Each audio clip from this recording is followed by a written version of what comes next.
মাধ্যমে নির্বাচিত সংসদ সদস্য ডাক্তার দেওয়ান মোহাম্মদ সালাউদ্দিন এবং সাভার সিটি সেন্টারের সকল ব্যবসায়ীবৃন্দ এবং আমন্ত্রিত অতিথি, আসসালামু আলাইকুম ওয়া রাহমাতুল্লাহি ওয়া বারাকাতুহু। আজকে এই দোয়া ও ইফতার মাহফিলে আজকে এই অনুষ্ঠানে আমি সভাপতিত্ব করছি। আমাদের এই সিটি সেন্টারের বয়স হয়েছে প্রায় 17-18 বছর। এই সিটি সেন্টারে অনেক প্রোগ্রাম হয়েছে। দুর্ভাগ্যের বিষয়, সেই অনুষ্ঠানগুলোর সভাপতিত্ব করবে সেই প্রতিষ্ঠানেরই সভাপতি। আমি শুধু এই প্রতিষ্ঠানের সভাপতি নয়, আমি একজন এই প্রতিষ্ঠানের পরিচালকও বটে।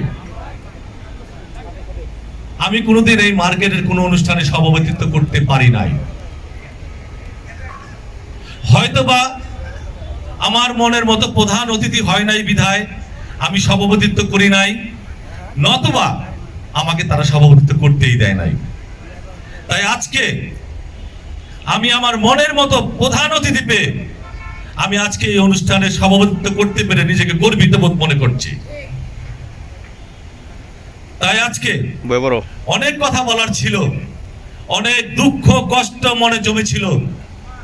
যেহেতু দোয়া মাহফিল অনুষ্ঠান, আজকে সবকিছু বলবো না, তবে হ্যাঁ বলবো, আপনারা জানেন আমাদের এই মার্কেটে প্রতি বছর একটা রেফেল ড্র হয়।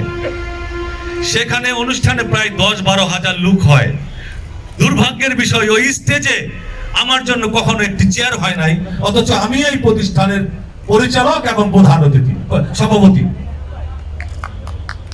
ইনশাআল্লাহ আল্লাহ যদি বাঁচিয়ে রাখে, অদূর ভবিষ্যতে যদি কোনোদিন ডাক্তার সালাউদ্দিন সাভারের এমপি হয়, সেই দিন আবার তাকে প্রধান অতিথি করে এই সাভারে সেই রাফেল অনুষ্ঠান করব।